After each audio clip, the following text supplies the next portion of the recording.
안녕하세요. 학부모당TV 감주입니다. 학부모당TV는 아이들과 함께 성장하는 학부모들의 자기개발과 지원을 돕고 있는 서울시 교육청 학부모 지원센터와 함께하고 있습니다. 코로나 이후 비대면 시대에 들어선 지 이제 꽉 찬 2년이 되어가고 있는 것 같은데요.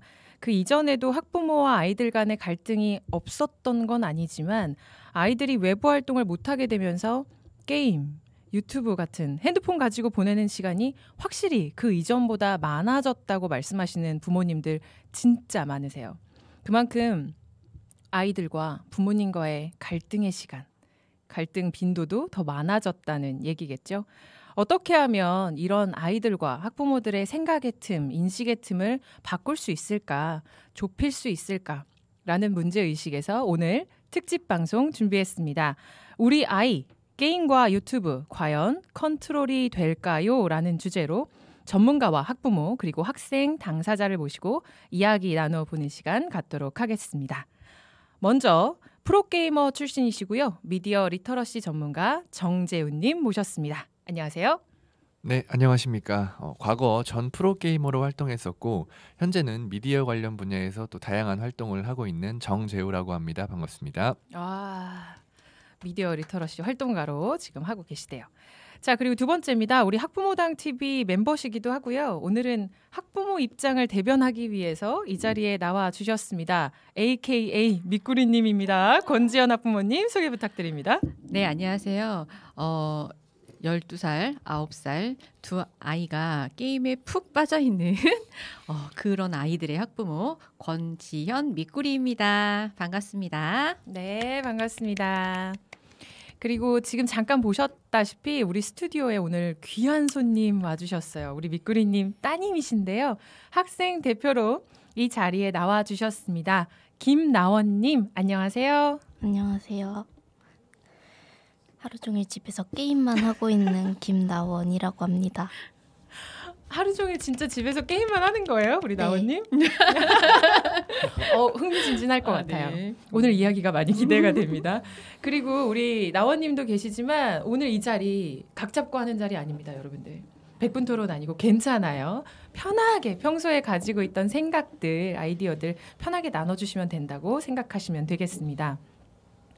저는 요즘에 미디어나 이런 걸 보면서 게임 리터러시, 유튜브 리터러시 이런 단어들 저뿐만 뭐 들어본 건 아닐 거예요. 여러분들도 많이 들어보셨죠? 그래서 우리 재훈님, 나원양 그리고 함께 이야기들을 당사자 입장에서 좀 많이 풀어갔으면 좋겠다라는 생각이 들어요. 그리고 저는 제 평생 태어나서요. 프로게이머 출신의 프로게이머였던 사람 혹은 프로게이머인 사람 처음 만납니다. 진짜 처음 봐요. 물론 말은 많이 들었죠. 네. 그리고 저도 학창 시절에 다들 그거 하지 않으셨어요? 스타크래프트 한 번쯤 하지 않았어요? 네. 네. 그렇죠. 무슨 유저였어요? 저는 이름도 기억이 안 나요. 프로토? 프로토스. 프로토스. 저도 프로토스 네. 유저였어요.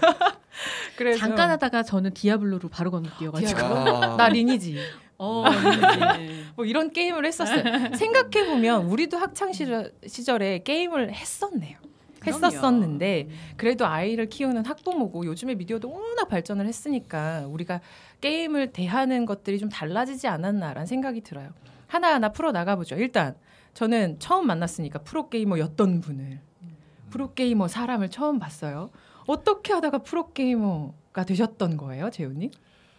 네, 좀 짧게 말씀을 드리면 저는 이 스타크래프트라는 게임을 굉장히 즐겨 했었어요. 근데 즐겨 하다 보니까 어느 순간 내가 잘하고 있다라는 게 느껴지더라고요. 그러니까 이제 주위에 뭐 학교나 넓게는 주위 동네를 넘어서 막 구까지 학교 막 대항전 이런 걸 쉽게 붙으면 제가 다 이겼었어요. 그래서 어느 순간 이런 생각이 들더라고요. 내가 게임을 맨 처음엔 이렇게 재밌어서 했지만 나 좀 되게 잘하네? 막 이런 생각이 들더라고요. 그래서 부모님한테 한번 설득을 해봤어요. 그러니까 이 프로게이머라는 직업이 있는데 나 이쪽 길을 가고 싶어라고 했더니 처음에는 아버지가 이제 저랑 나이 차이가 좀 많이 나시는데 이 게임에 대한 어떤 문화나 이런 것들을 잘 모르시다 보니까 반대를 굉장히 많이 하시더라고요. 그런데 이제 어느 날 어머니께서 저한테 좀 진지하게 대화를 통해서 게임을 잘해 아니면 좋아해라고 물어보셨던 기억이 나요. 근데 제가 잘하고 좋아해라고 대답하니까 어머니가 프로게이머를 되게끔 좀 밀어주셨던 것 같아요. 근데 이제 프로게이머라는 게 지금 어떤 부모님들이나 또는 기성세대 분들에 대한 인식이 PC방에서 하루 종일 게임만 하는 애, 막 그런 페인 같은 그런 이미지가 있어요, 사실은. 근데 이 프로게이머라는 직업은 전혀 그렇지 않고 네. 실제로 e스포츠라고 불리는 만큼 현재 그 농구, 축구, 뭐 다른 스포츠와 같은 똑같은 체계를 가지고 있다고 보시면 돼요.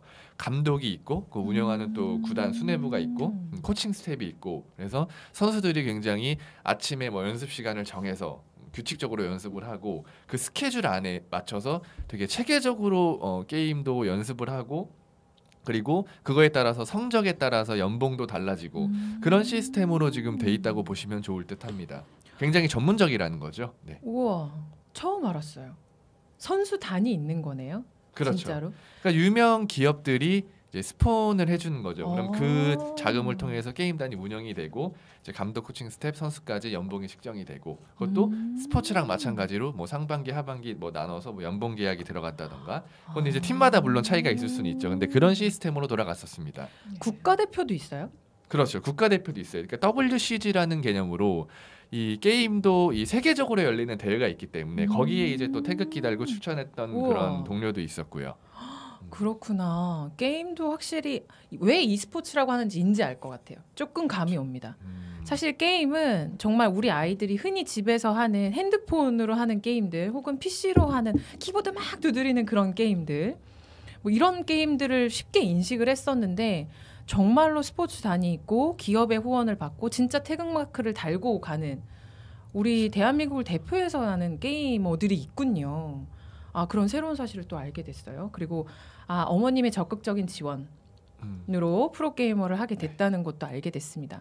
사실은 어떤 직업이나 이런 걸 선택을 할 때 부모의 이해나 지원이 없으면 어렵지 않을까라는 생각을 또 한 번 하게 되네요. 그런데 게임이어서 문제인 상황들이 우리가 오늘 얘기를 나눠볼 겁니다. 그렇다면 하루 종일 게임만 한다는 우리 나원양. 근데 보면 우리 재훈님도요. 게임을 했는데 게임도 좋아하고 게임도 잘해 이러면서 게이머라는 직업을 갖게 됐대요. 그러면 우리 나원양은 게임을 얼만큼 좋아하는지부터 한번 얘기를 해볼까요? 하루 종일 할 정도로 굉장히 좋아해요. 나 이걸 꼭 물어보고 싶었어요. 안 지루해요? 네, 전혀 안 지루해요. 전혀 안 지루해요? 만약 한 게임이 지루해지면 접고 새로운 게임을 찾아서 다른 게임.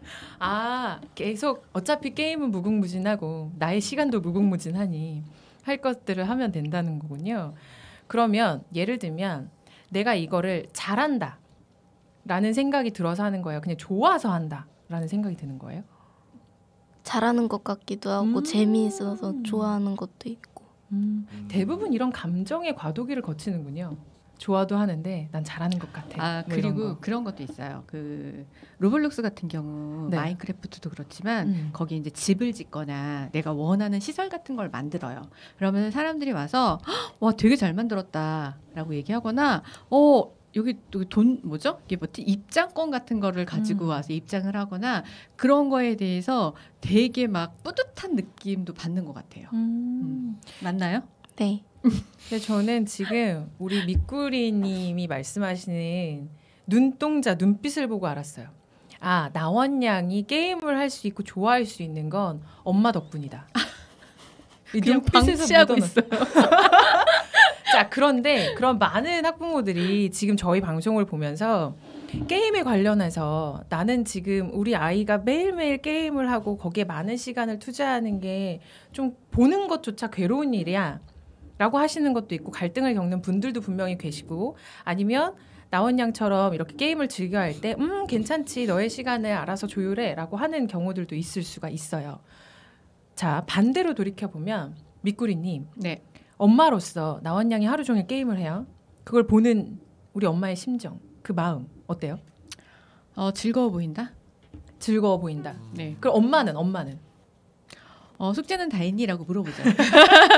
이거는 안 할 수 없는 질문이죠. 네, 그래서 저는 일단은 초등학생이기 때문에 크게 공부에 막 연연해 하진 않아요. 근데 이제 시험 보기 전에는 문제집이라도 한번 풀고 가라. 그리고 학교 갈 때 숙제는 다 해가지고 가라. 그리고 사실 작년까지는 좀 학원을 좀 빡세게 다녔어요. 그래서 올해는 학원을 하나도 안 보내요. 그래서 좀 쉴 수 있을 때 쉬면 내년에 다시 활력소가 돼서 내년이 아니더라도 본인이 해야 될 때가 되면 내가 그때 열심히 놀았으니까 또 자기 스스로 나 이때는 공부를 해야겠다라는 생각을 만약에 공부를 좋아하는 아이라면 하게 되지 않을까요? 아니면은 제가 강요를 한다 그래서 뭐 얘가 뭐 전교 1등이 되고 뭐 서울대를 가고 꼭 그럴 것 같진 않아서 네, 본인이 하고 싶어서 즐겁게 살 수 있으면 지금은 조금 내비두는 편입니다. 물론 이 마음 한구석에 이렇게 불끈하는 것도 있을 수는 있겠으나 예, 12시 다 돼갈 때 좀 네. 불끈해요. 시간 또 리미트가 네. 있죠. 우리가 이렇게 허할 수 있는 그런 그쵸, 시간 그쵸. 리미트. 이런 거에 대해서 좀 자세하게 좀 재밌게 얘기를 나눠보죠. 아무래도 나원 양도 그렇지만 그래도 예쁘게 봐주고 이 시간을 즐기고 있구나라고 생각해주는 부모가 있기 때문에 그렇게 기다려주는 엄마가 있기 때문에 나원 양도 사실은 저는 재밌어해요, 즐거워해요 라는 놀이문화의 하나로 정확하게 인식하고 얘기를 해주는 게 아닐까 싶은 생각도 들지만 사실 가정마다의 모양새도 다르고요. 구성원도 다르고요. 대다수 가정에선 현실이 이처럼 방긋방긋 웃으면서 안 될 수도 있습니다. 코로나로 인해서 아이들이 가정에 머무는 시간이 더 많아지면서 게임에 더 많은 시간을 투자하고 있거든요. 그래서 과몰입한다. 시간을 계속해서 보내는 거죠. 이 게임 끝나면 다른 것, 이 게임 끝나면 다른 것 이런 것들이 부모와의 충돌이 더 많아지고 있다라는 기사도 제가 최근에 봤고요. 심지어는 아이가 핸드폰을 너무 많이 하니까 충전기를 뺏어서 회사로 가져간다. 라는 기사도 최근에 있었어요. 좀 자극적인 기사 제목이긴 했지만 그래서 흔히 학부모라면 가지고 있을 수 있는 흔한 게임에 대한 오해와 진실 이걸 당사자들의 입을 통해서 들어보는 시간을 좀 가져볼까 합니다. 자, OX판을 준비해서 다들 한번 들어봐 주실래요? 네. 아이 귀여워라. 네, OX. 지금 재훈님이나 나원양은 OX가 이제 반대로 이렇게 있는 거예요. 뒤를 돌아보면 X가 있어요. 자, OX. 네. 그러면 제가 문제를 내면 거기에 대해서 OX로 얘기를 해주시고 부연 설명을 해주시면 되겠습니다. 자, 게임에 대한 오해. 첫 번째. 게임은 너무 재미있으니까 중간에 끊기가 어렵다. 하면 할수록 계속 빠져든다. OX. 빠밤. 재훈님 뭐죠? 이건 세모입니다. 세모. 세모예요? 네. 좋아요. 그러면 재훈님은 가장 마지막에 얘기를 들어보도록 하고 네. 나원양 게임은 하면 할수록 계속 빠져드는 것 같아요? 네. 그래요? 중간에 끊기가 힘들어요? 네. 그렇군요. 그러면 엄마 입장에서는 계속해서 진짜 밤새도록 할 수도 있잖아요, 게임을. 그럼 엄마가 걱정이 될 수도 있을 것 같은데 그럴 때 엄마가 하는 잔소리도 싫을 거 아니에요. 네. 그럼 잔소리를 듣지 않기 위한 나원양의 비법 뭐 이런 게 있을까요? 아니요. 없어요? 그냥 잔소리를 들으면서 네. 게임을 해요. 정말? 엄마 얘기도 한번 들어봅시다. 네. 미꾸리님. 네, 저 당연히 게임을 중간에 끊는 거는 절대로 안 되죠. 라고 생각을 해요. 그래서 이번 판만이라고 하면은 그 판 끝날 때까지는 기다려주는 편이에요. 네, 그리고 저도 사실은 게임을 굉장히 좋아했던 사람이고 지금 현재는 게임을 안 하는데 오빠가 게임 개발자예요. 네, 그래서 엄마가 너는 공무원이 되어라. 그래서 이제 행정학과를 보냈고 학교 내에 있는 그 고시원에 들어가 있었어요. 근데 공부를 열심히 하고 있는 줄 알았던 그 공무원이 될 줄 알았던 그 아들이 PC방에 가서 아르바이트를 하고 있더라고요. 그래서 지금은 게임을 개발하고 있어요.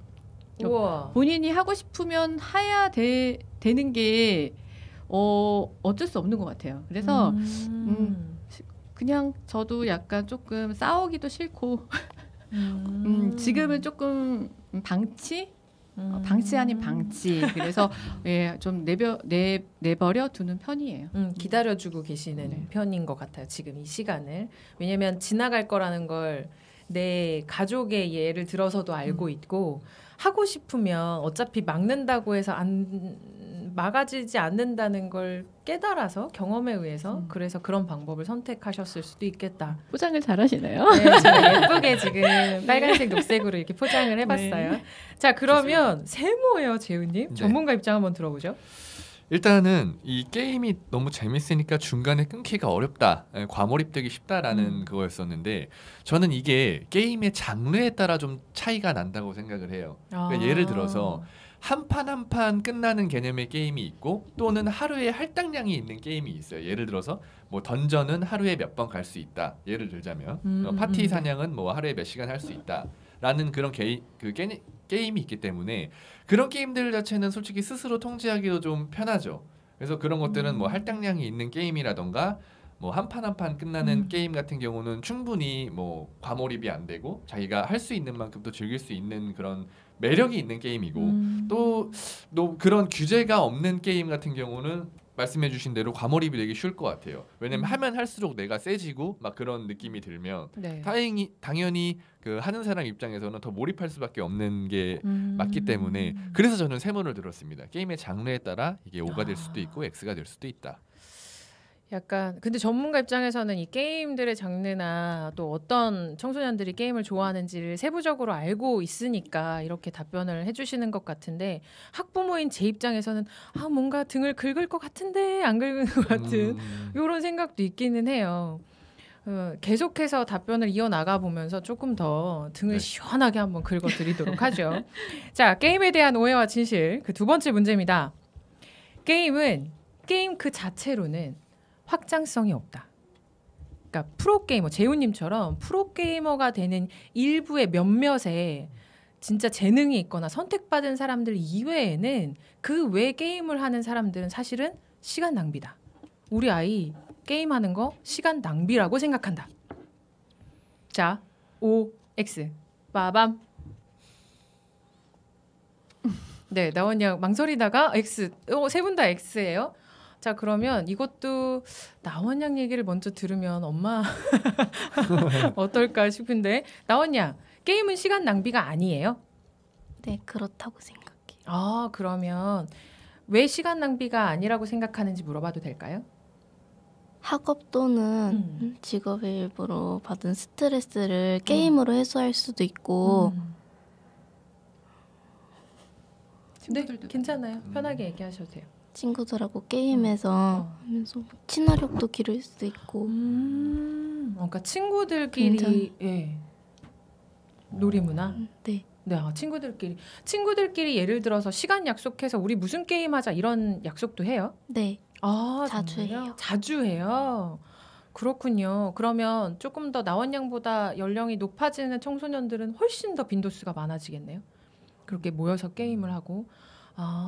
일단 두 가지를 얘기해 줬는데요. 하나는 스트레스 해소. 스트레스가 많이 쌓이나 봐요, 나오냐? 누가 그건 그렇게 많이 아닌데. 쌓이게요? 그래요? 스트레스 해소. 그리고 두 번째는 친구들과 친화력도 기를 수 있고 이런 장점들이 있다. 그래서 게임은 시간 낭비가 아니다라고 얘기를 해줬습니다. 자, 그러면 밑구리님.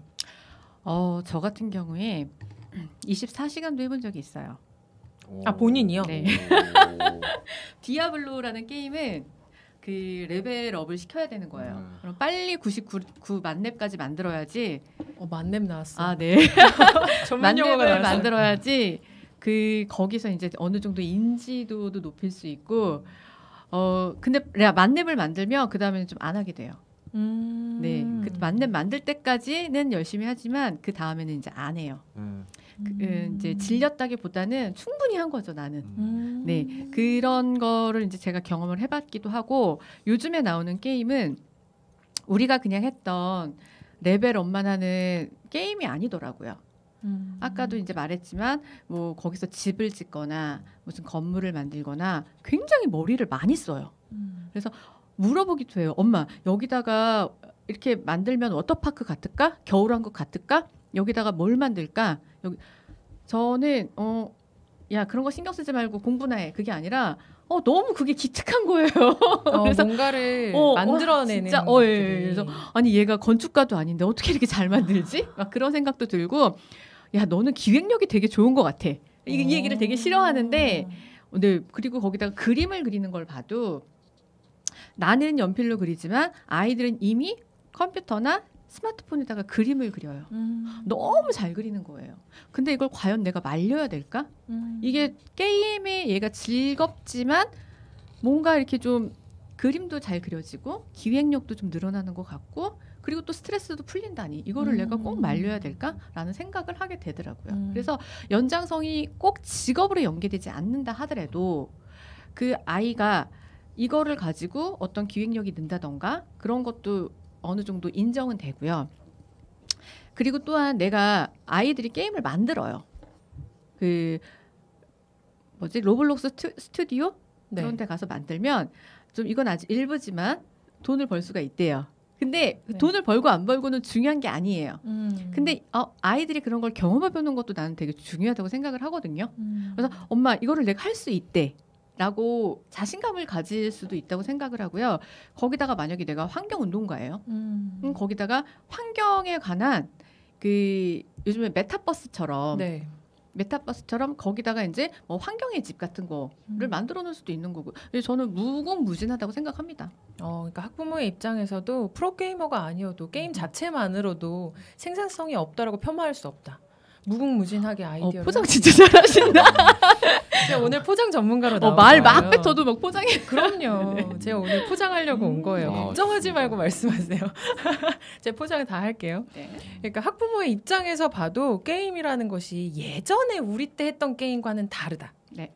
라고 말씀을 해주신 것 같아요. 질적으로. 네. 근데 우리의 시선은 아직도 우리가 옛날에 했던 그런 게임, 진짜 너구리 판 깨는 그런 게임이 있기 때문에 우리 아이들 세대가 즐기는 그 게임 문화, 거기서 나올 수 있는 부차적인 요소들, 그것까지는 파악을 못하고 있어서 그런 거다. 알면 하나만 더 할 얘기를 수 있다라고 하면요. 하셨어요. 말 겹쳐서 죄송해요. 네네. 그 누구죠? 지금 대통령 말고 그 전에 미국 대통령 트럼프. 네네. 트럼프 같은 경우에는 동물 뭐죠? 그 닌텐도에 있는 동물의 숲 네. 거기 가서 유세를 했대요. 네, 그러니까 게임이 그냥 게임이다라는 생각은 그냥 기성세대들의 전유물이 아닐까 싶습니다. 메타버스나 이렇게 더 발전이 되니까 거기서 사람들을 모으고 자기 작품 전시도 하고 뭐 이런 네. 것들이 있잖아요. 그런 걸 충분히 할 수 있다. 그러니까 게임 자체를 생산성이 없다고 폄하하면 안 된다라는 학부모의 입장으로서도 말씀을 해주셨어요. 좋습니다. 자, 그러면 재훈님 전문가 입장에서 X를 들어주셨어요. 네.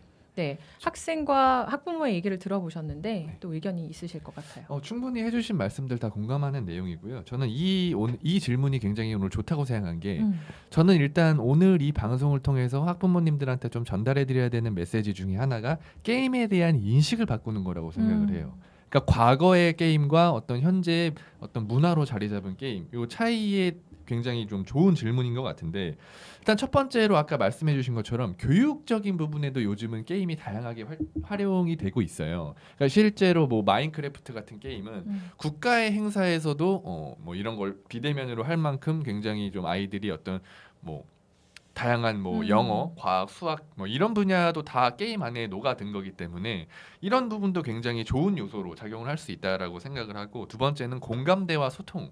아까 우리 저기 나원 양이 나원 양이 얘기해줬는데 아이들이 학교에 가서 또 아이들이랑 그 또래 나이대의 공감대를 형성을 하고 소통을 하고 해야 되는데 만약에 게임을 안 하는 친구가 게임을 하는 친구랑 어울려서 무슨 얘기를 하냐는 거죠. 그럼 당연히 아이들의 어떤 학교 생활에도 영향을 줄 수 있는 부분이라고 생각을 하고요.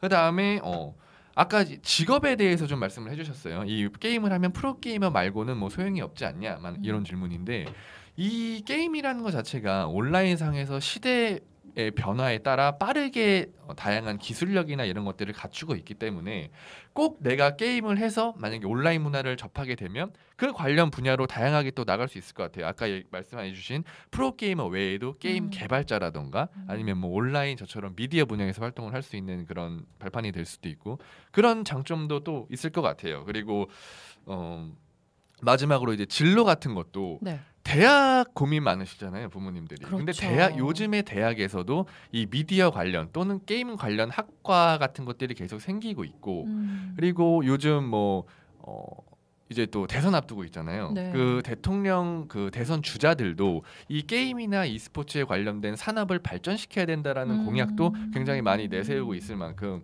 게임에 대한 인식 자체가 굉장히 많이 바뀌고 있다. 이렇게 좀 설명을 드리면 좋을 것 같습니다. 확실히 흐름이 바뀌고 있군요. 그렇습니다. 네. 게임의 내용도 마찬가지고 형식도 마찬가지고 게임을 대하는 우리 사회의 모습도 바뀌고 있는 것 같아요. 그래서 나 스스로가 그 흐름의 대세에 타고 있지 않으면 사실은 우리 아이와의 충돌, 갈등으로만 계속 반복되는 것이 아닌가라는 생각이 갑자기 들었습니다. 자, 그러면 그럼에도 불구하고 또 세 번째 질문으로 가보도록 하죠. 게임이 이러한 요소들도 있어요. 예를 들면 마인크래프트처럼 뭔가 새로운 거, 무에서 유를 창조하는 것 아주 좋습니다. 마인크래프트 적극 권장하는 학부모들 굉장히 많습니다. 그 외에 대다수의 게임을 보면 폭력성을 자극한다. 그래서 게임을 하면서 뭔가 자극된 폭력성이 현실 생활에도 영향을 미친다라는 선입견이 분명히 있습니다. 자, 여기에 대한 입장 OX 빠밤. 저 이거 세모로 하겠습니다. 또 한숨을 쉬시더니 세모를 네, 하셨어요. 네. 나원 양은 X예요? 네. 네, 그러면 나원 양. 게임 폭력적이지 않아요?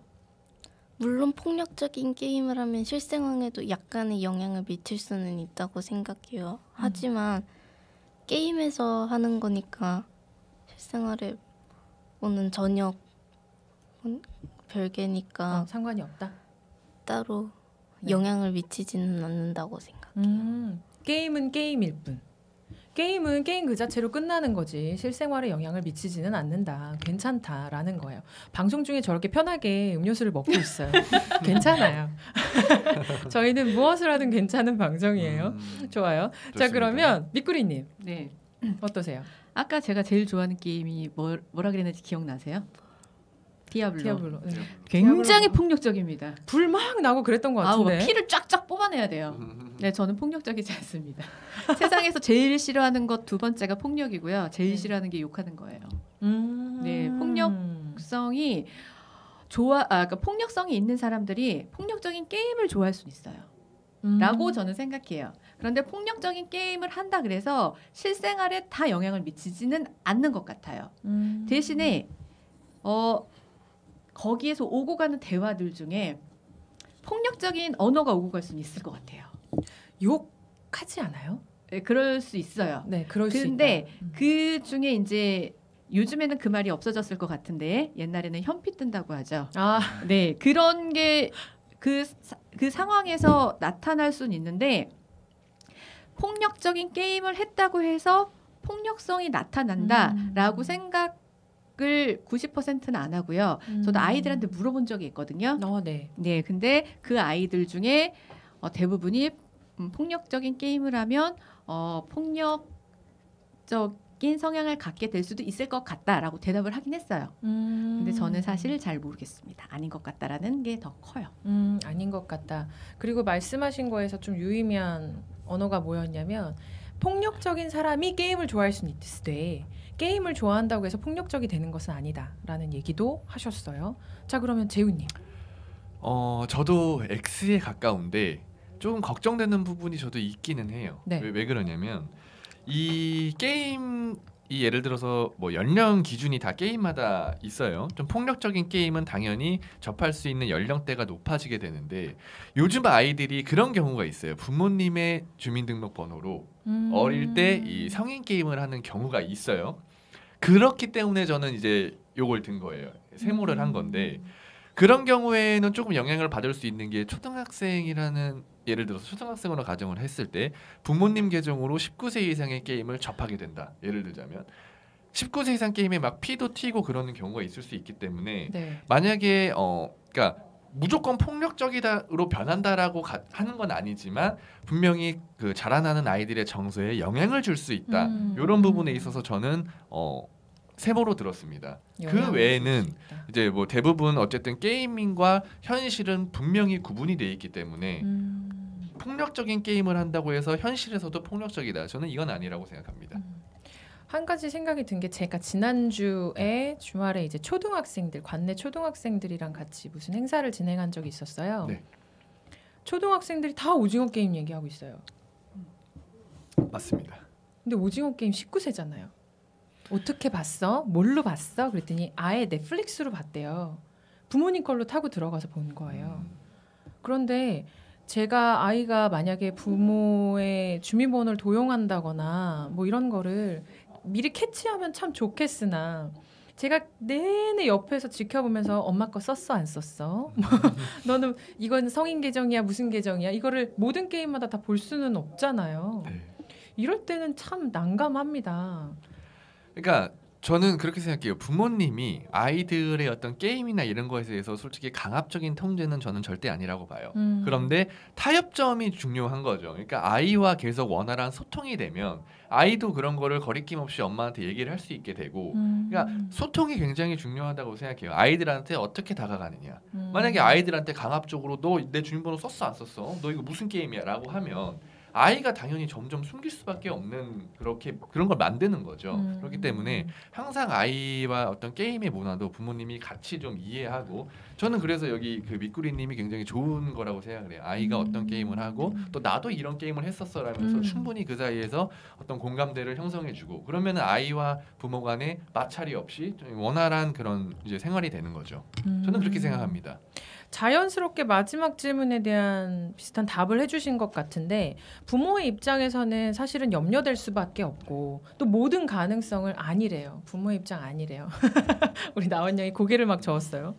그럼에도 불구하고 자 마지막 질문인데요. 내내 계속해서 옆에서 붙어 있어서 감시 혹은 간섭을 할 수가 없어요. 구조적으로 어려움이 있을 수도 있고 혹은 뭐든지 다 풀어놓을 수는 없다. 아이의 자율에 맡길 수는 없다. 그래서 마지막 질문. 게임의 내용 혹은 시간을 국가나 부모가 적절히 간섭하고 제한해야 한다고 생각한다. 빠밤.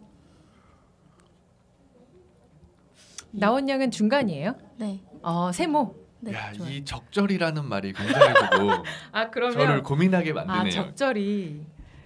그래도 적절히 적절히. 간섭. 이게 굉장히 저를 지금 고민하게 만드는데 적절히. 그러면 일단 저는 X로 하겠습니다, 간다. 간섭해야 된다고 하면 무조건 다 X 하실 것 같아서 고민의 여지를 드렸어요. 저는 저는 이건 세모. X 하겠습니다. X. 네. 그다음 세모. 두 분 다 세모예요. 자 그럼 나원 양부터 들어보죠. 왜 세모라고 생각해요? 물론 적절히 간섭하면 게임의 시간이라던가 아니면 뭐 게임에 받는 영향을 좀 줄일 수는 있을 거예요. 근데 무엇보다 게임을 하는 당사자가 누군가의 도움 없이 직접 자신의 게임 뭐 시간이라던가 게임을 하는 방법이라던가 그런 걸 조절하는 게 가장 중요하다고 생각해서 박수 한번 주죠. 멋지다.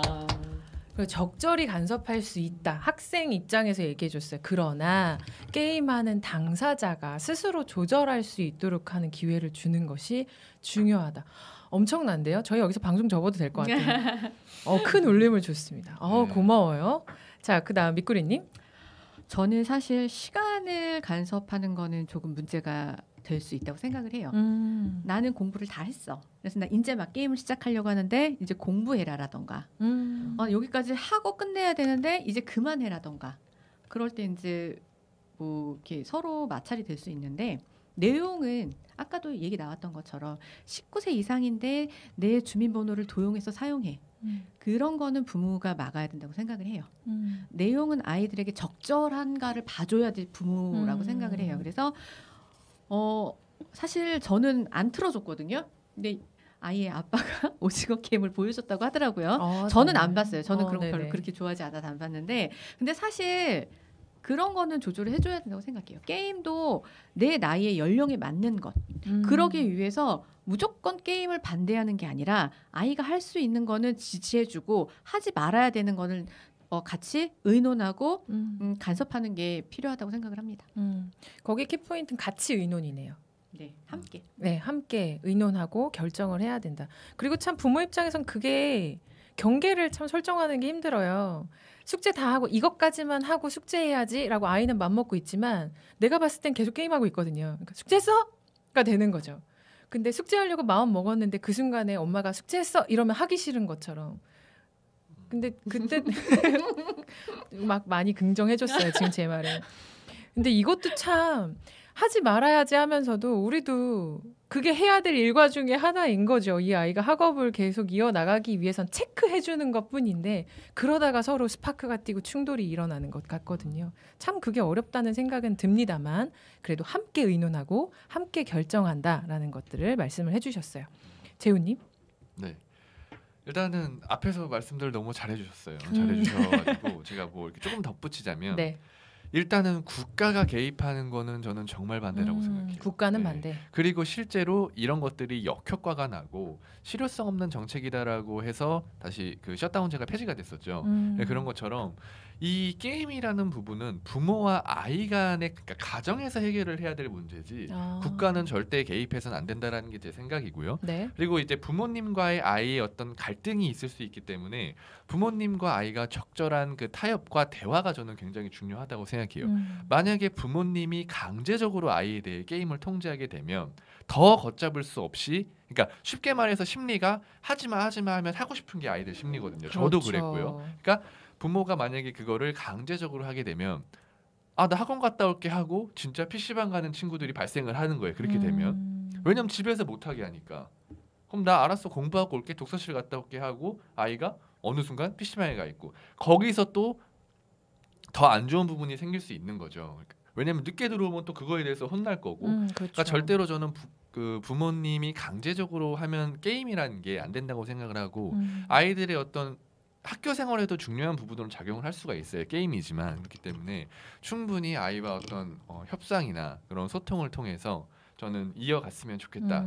가정에서 이어갔으면 좋겠다라는 게 제 생각입니다. 네. 가정 안에서 대화 소통으로 네. 타협점을 부모와 아이 간에 당사자들 간에 맞습니다. 가졌으면 좋겠다. 네. 그 외부의 간섭들이나 이런 네. 제재들은 불필요하다라는 맞습니다. 전문가의 의견을 말씀을 해주셨습니다. 게임과 관련해서 저희가 오해와 쉽게 저희가 가지고 있는 선입견과 실제 당사자들 간의 이야기를 통해서 풀어나가는 시간을 조금 가져봤습니다. 어떠세요?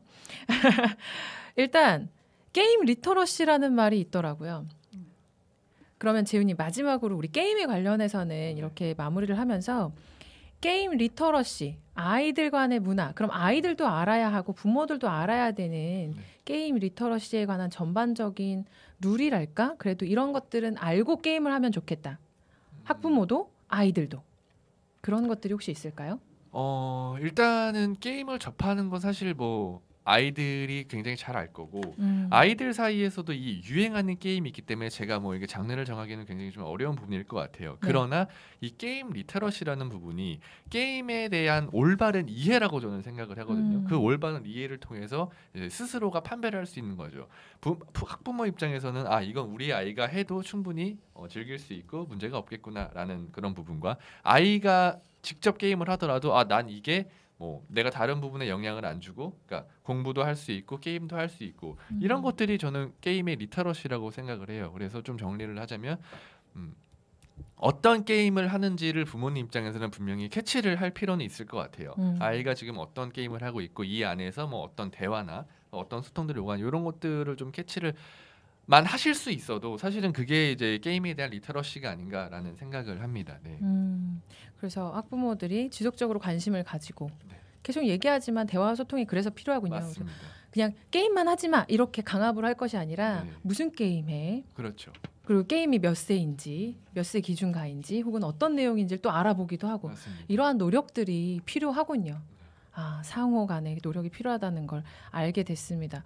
사실은 게임 리터러시라는 단어를 미디어를 통해서 많이 들어봤을 뿐이지 그게 어떻게 작용이 되고 또 아이들의 논의 문화로 어떻게 이해를 해야 하는 것인지는 이번 기회를 통해서 저도 조금은 알게 된 것 같아요. 눈이 약간 조금 떠졌다, 반쯤 떠졌다. 이런 게 리터러시 맞나요, 재현님? 맞습니다. 그러니까 부모님 입장에서도 네. 어떤 아이들이 게임을 접할 때 스스로가 판단을 할 수 있어야 되는 거죠. 아이나 부모나. 그러니까 아이가 이 게임을 해도 뭐 영향이 없겠다 또는 이 게임을 했을 때는 조금 내가 개입을 해서 좀 중재를 해야 될 것 같다라는 판단이 스스로 들 수 있으면 솔직히 저는 그게 리터러시라고 생각을 합니다. 좋습니다. 그래서 재훈님과 우리 나원 양과 우리 학부모 입장, 당사자들의 입장으로 우리가 게임에 관련해서 눈을 조금 뜨는 리터러시를 익히는 시간이 됐습니다. 게임을 얘기하다 보니까 또 언급하지 않고 넘어갈 수 없는 부분이 바로 유튜브입니다. 뭐 긴 시간은 아니겠지만 유튜브 관련해서도 양육자들이 걱정이 엄청 많으시거든요. 왜냐하면 아이들이 맨날 핸드폰 들고 있어요. 맨날 핸드폰만 보고 있어요. 근데 보면 저는 맨날 똑같은 거 보는 것 같아요. 맨날 이렇게 누가 나오고요. 누가 또 소리 질러요. 누가 또 막 맨날 이래요. 똑같은 걸 보는 것 같은데 아이들은 새로운 영상이래요. 알고리즘이라는 게 있어서 계속 새로운 영상이 뜨고 그게 너무 재미있대요. 그래서 유튜브를 보는 시간이 굉장히 많아졌거든요. 그래서 재훈이 미디어 리터러시를 관련해서 강의도 많이 하시고 아이들도 많이 만나시는 걸로 알고 있는데 유튜브의 알고리즘이란 건 대체 뭡니까? 그리고 왜 자꾸 계속 긴 시간 유튜브를 잡을 수밖에 없게 되는 거죠? 이 알고리즘이 굉장히 좀 장점도 있고 또 단점도 있을 수가 있는데 예를 들어서 내가 어떤 게임을 좋아해요. 그러면 이 게임 영상을 하나 볼 거 아니에요. 네. 그럼 그 관련된 키워드들이 다음 영상에 계속 추천이 되는 거죠. 예를 들어서 총 쏘는 게임을 했다. 그럼 이 총 쏘는 게임과 연관된 다른 총 쏘는 또 게임이 있을 거 아니에요. 그런 것들이 계속 추천이 되면서 아이들이 계속 새로운 문화를 접하게 되는 거죠. 근데 이게 이제 만약에 공부로 따졌을 때는 이걸 알고 싶어서 공부를 했는데 이 비슷한 것들이 추천이 돼서 더 다른 걸 또 알아갈 수 있으니까 또 장점으로 작용할 수도 있긴 한데 좋네요. 예를 들어서 내가 게임을 유튜브로 검색해서 보고 있었다. 근데 같은 게임이라는 단어 때문에 갑자기 오징어 게임 영상이 추천이 됐다라고 하면 그건 문제가 되는 거죠. 그래서 저는 아까 이제 그 오징어 게임 얘기하셨잖아요. 네.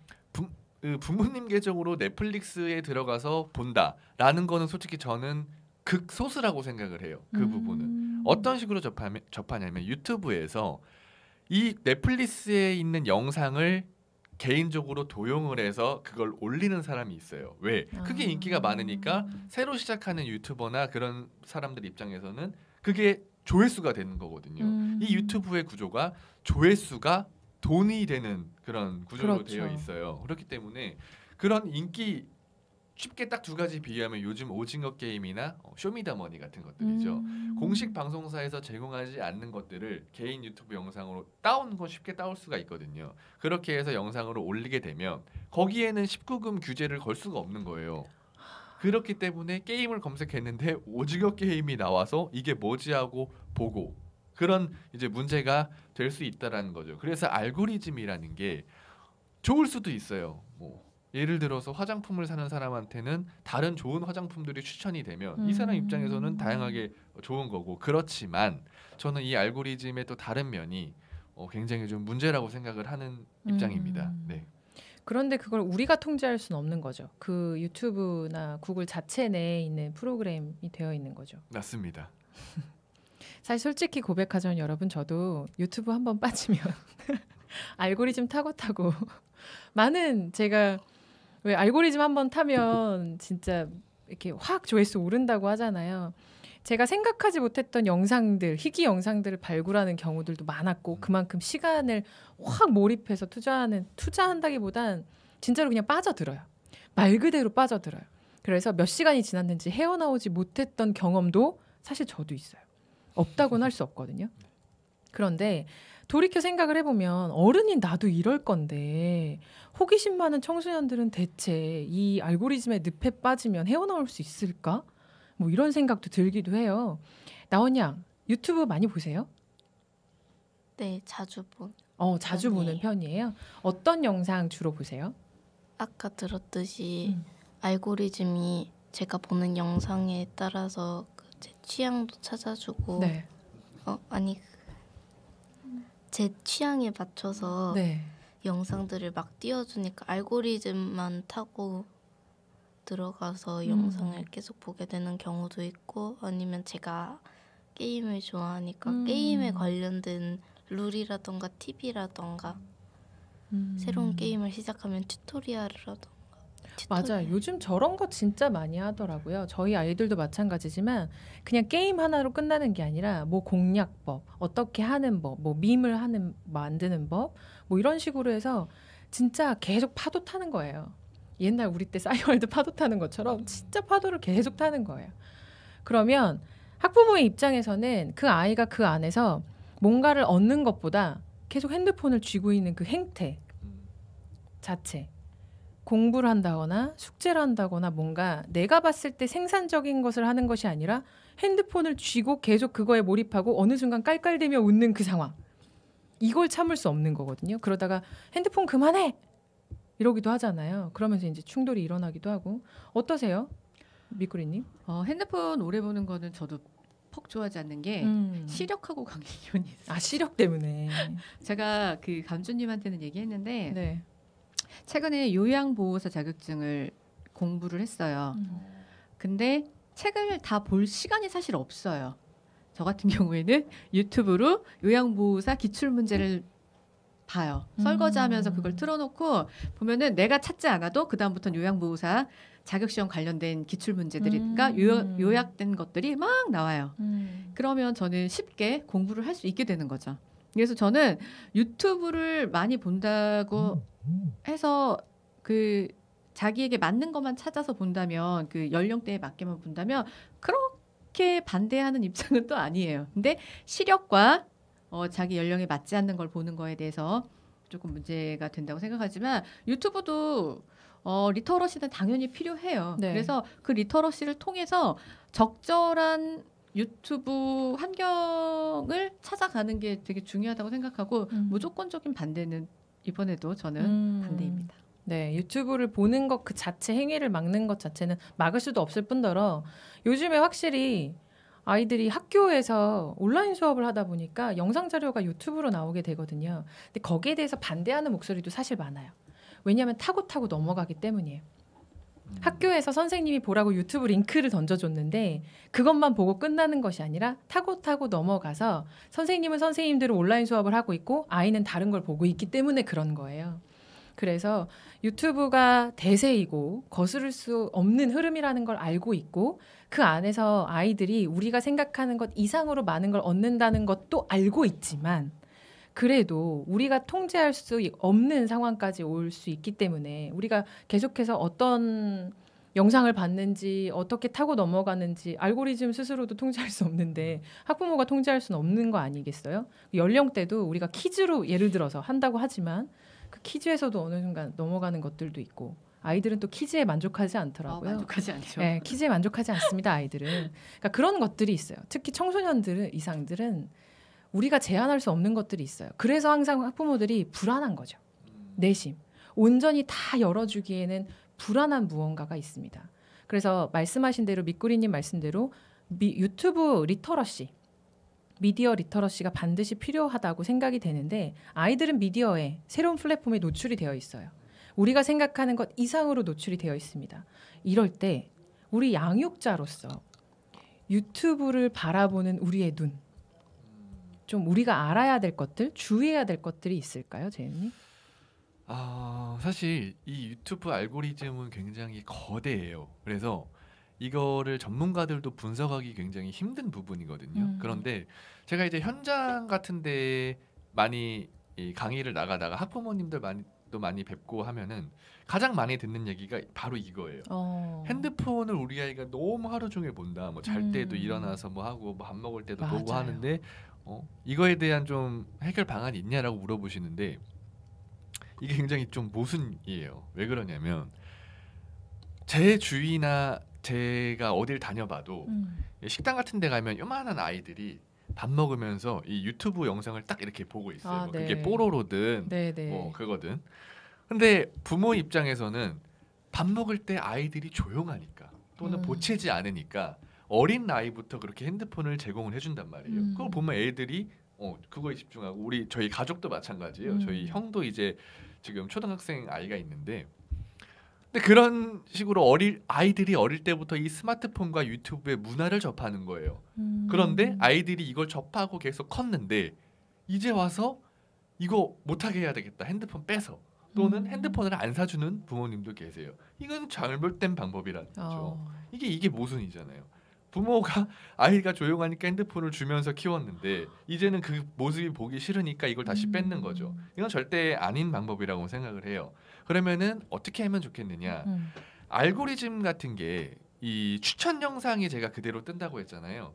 아이들 유튜브만 아이들이 뭐 보나 한번 딱 봐도 그 알고리즘의 흐름을 부모님들이 캐치를 쉽게 할 수 있어요. 게임 관련된 영상이 계속 떠 있다라고 하면 아이들의 관심사는 게임이 될 테고, 뭐 뽀로로 이런 게 떴다고 하면 아이들의 관심사는 뭐 애니메이션 같은 게 될 것이고, 그런 것들을 부모님들이 캐치를 해서 만약에 유튜브에 오징어 게임 같은 것들이 계속 추천이 된다라고 하면 이제 부모님이 좀 다른 걸로 관심사를 돌려줄 필요가 있는 거죠. 그래서 부모님들이 아까 얘기한 맥락이랑 비슷해요. 아이들이 뭘 하는지 관심 있게, 다만 절대 강압적이진 않게 관심을 둘 필요가 있다. 그리고 부모님들이 스스로 그런 것들을 판단을 해서 아이의 연령대에 맞게 적절히 조절할 필요가 있다. 그게 리터러시가 아닌가 싶어요. 그러면 아이들이 보는 영상의 흐름을 따라가려면 네. 계정을 같이 써야 하나요? 아니면 아이들 로그인한 것만 봐도 우리가 알 수 있는 건가요? 그러니까 아이들이 뭘 보고 있는지만 봐도 좋을 것 같아요. 어차피 알고리즘은 다 거기서 맴돌기 때문에. 그리고 이제 조금, 그러니까 예를 들어서 아이들의 핸드폰을 압수해서 만약 그걸 다 뒤져본다라고 하면 그건 아닌 것 같아요. 아이 입장에서는 그거에 또 반감을 살 수가 있기 때문에 접근 방식이 저는 중요하다고 봐요. 그러니까 제가 아까 얘기한 자연스러움이 그런 것들이에요. 뭐해? 엄마는 이런 거 보는데 너는 뭐 봐? 라는 식의 접근이 가장 베스트인 것 같아요. 제 생각에. 네. 너 핸드폰 줘봐라는 거는 아닌 거고. 지금 방금 저 뼈 맞은 것 같아요. 방금 약간 여기 척추 2번이랑 3번 사이 맞았어요. 아, 그렇군요. 학부모의 입장으로서도 이렇게 접근하는 것이 중요하구나라는 걸 확 깨달았습니다. 역시 전문가는 다르시네요. 그러면 마무리하면서 학부모들은 이렇게 노력하고 또 유연하게 접근하고 아이들의 행위나 관심사에 대해서 또 적극적으로 알려고 노력하는 것들이 필요해요. 반면에 아이들, 디지털 노마드 시대라고 하잖아요. 아이들은 사실은 태어날 때부터 핸드폰을 쥐고 태어난 세대잖아요. 우리와는 다르거든요. 그럼 이 세대 아이들이 다양한 플랫폼, 다양한 매체, 다양한 게임, 유튜브 이런 형용할 수 없는, 셀 수 없는 미디어와 플랫폼의 바다에 빠져 있단 말이죠. 이 아이들 스스로도 자기를 지키고 자기가 조절하기 위해서 알아야 될 것들이 분명히 있을 것 같거든요. 그러니까 이게 사실은 이 게임이나 이런 그 미디어 관련된 게 네. 지금 현재 학교나 이런 데서 교육으로 자리 잡고 있지가 않아요. 그래서 그러니까 이런 수칙들을 솔직히 아이들이 판단하기에는 전 조금 어려운 부분이라고 생각을 해요. 왜냐하면 아이들이 유행에 따라서 보통 움직이게 되는데, 예를 들어서 초등학생 사이에서 오징어 게임이 유행이에요. 근데 나는 몰라. 그럼 내가 이거를 이 유행에 아이들이랑 어울리기 위해서 오징어 게임을 봐야 되는 거잖아요. 어떻게 보면. 네. 그러니까 그런 것들이 굉장히 좀 안 좋고 어려운 부분이기 때문에 아이들이 이걸 따라가기에는 굉장히 좀 스스로가 판단하기에는 아직은 좀 부족하다라고 봐요. 물론 이게 뭐 중고등학생 나이에 따라도 다르겠지만 특히 초등학교 어린이 같은 경우는 스스로 판단하기는 좀 어려운 부분이기 때문에 이거를 부모님이 관심을 가지고 지켜보면서 조금 소통할 필요가 있다라는 걸 계속 강조를 드리는 거고, 저는 여기서 좀 넘어서 이런 미디어 리터러시 교육 같은 게 저 같은 사람이 가서 할 수 있는 것보다 저는 초등학교 이런 데에서도 이런 미디어 리터러시가 의무화가 돼야 된다라고 봐요. 학교 내에서요? 네, 학교 내에서. 그러니까 담임 선생님이 이런 어느 정도의 능력을 배양을 해서 아이들한테 계속 지속적으로 교육을 해주는 게 중요하다고 봐요. 지금 그게 형성이 안 돼 있기 때문에 뭐 저 같은 사람들이 계속 학교나 이런데 이제 뭐 강의도 가고 그러는 건데, 저는 이제 이런 것들이 좀 대중적으로 좀 필수 교육이 돼야 된다라고 생각을 합니다. 네. 좋은 인사이트를 주신 것 같아요. 담임 선생님부터도 이런 소양을 가지고 학교 선생님들, 그 구성원들도 소양을 가져서 그 집단 자체 내에서 뭔가 정화될 수 있는 자정 능력을 가져야 한다. 그것이 또 아이들의 문화기도 하니까요. 맞습니다. 그렇군요. 그렇대요. 담당자분들 듣고 계시나요?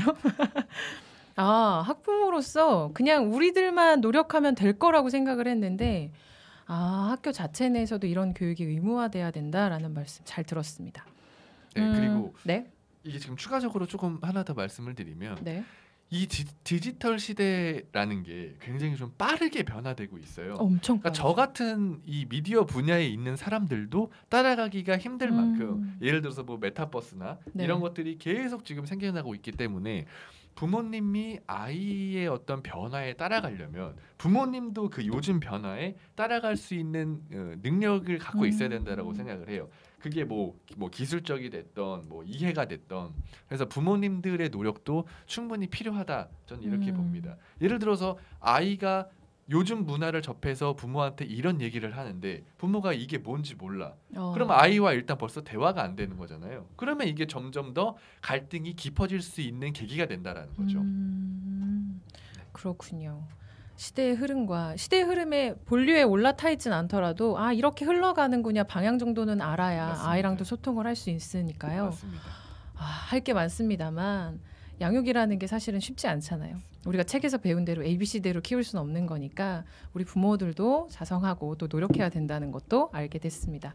자, 오늘은 우리 일상에서 양육자들과 아이들이 가장 많이 부딪히고 갈등하는 문제 중에 하나죠. 게임과 유튜브 문화에 대해서 전문가분들 모시고 알아보는 시간을 가졌습니다. 오늘 하고 싶은 말씀 더 많으실 텐데 그래도 시간 관계상 못하셨을 수도 있을 것 같고 오늘 방송 함께해서 어땠는지 간단하게 소감 한마디씩을 하고 마무리하도록 하죠. 우리 나왔냐? 어떠셨어요? 게임 리터러시나 유튜브 리터러시 같은 리터러시라는 더 넓은 폭에서 바라볼 수 있는 그 리터러시만의 개성을 보다 더 제대로 알 수 있게 되는 시간이 가졌던 것 같고 재미있었는지도 얘기해 주세요. 오늘 재밌었어요? 재미있었어요. 진짜요? 와, 재밌었으면 됩니다. 저렇게 마이크 앞에 서서 떨린데도 자기의 느낌 바를 솔직하게 단어로 사용해서 말한다는 거 진짜 어려운 진짜 일이거든요. 어려워요. 맞아요. 우리 나온 양 너무 감사합니다. 최고예요. 멋있어요. 자, 우리 미꾸리님 어떠셨어요? 저는 아이랑 함께 나와서 더 좋았고요. 제 생각에는 교과서도 이제 디지털로 바뀐다고 하잖아요. 네. 학교의 선생님들이 말로만 설명하면 애들 재미없어 해요. 그러니까 아까 그 유튜브 영상도 보여주는 걸 거고 네. 이제 우리는 진짜 뺄래야 뺄 수 없고 아이들을 디지털 유목민이라고 하고 디지털 시민이라고 하잖아요. 네. 그런데 디지털 하지 말아라 라고 말하는 거는 진짜 어불성설인 것 같습니다. 인정해줘야죠. 인정해줘야 되고 우리도 그 세계가 어떤지 봐야죠. 그래야 거기서 걸러낼 건 걸러내고 같이 가야 될 부분은 같이 갈 수 있다고 생각합니다. 학교에서 아까 리터러시 교육 담임 선생님들도 다 해야 된다라고 말하셨던 거에 적극 동감을 해요. 왜냐하면 아이들은 다 알아요.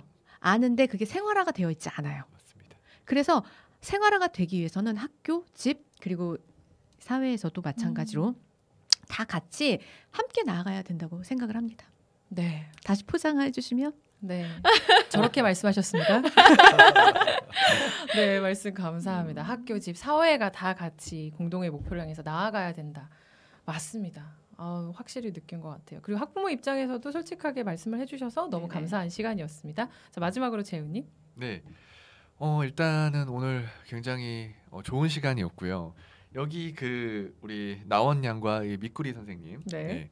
이 두 모녀 사이에서 저는 굉장히 좀 긍정적인 에너지를 많이 받은 것 같아요. 그러니까 제가 가장 어떻게 보면 이상적으로 생각하는 그런 부분을 좀 보여주신 것 같아요. 그러니까 부모님이 나도 게임을 좋아했으니까 이걸 받아들이고 아이의 게임의 어떤 문화 이런 것들에 대한 이해와 그리고 아이들의 어떤 공감대랑 소통 그러니까 이렇게 편하게 부모와 아이 간에 이런 어떤 게임을 하고 하는지 대화도 오가고 이런 것들이 굉장히 좋은 부분인 것 같고 이 게임에 대한 인식이 일단 첫 번째로 부모님들이 좀 바뀌셨으면 좋겠어요. 옛날에 소위 말하는 PC방에 있는 페인의 네. 개념이 아니라 지금은 하나의 문화고 어떤 직업군이 될 수 있고 이 분야를 통해 다양한 방면으로 나아갈 수 있다라는 걸 좀 생각해 주셨으면 좋겠고 그다음에 이 아이와의 어떤 그런 갈등을 최소화하기 위해서는 부모님이 이걸 먼저 이해하고 다가가고 또 그런 노력이 필요하다. 라는 그런 말씀을 좀 전해드리려고 했는데 저도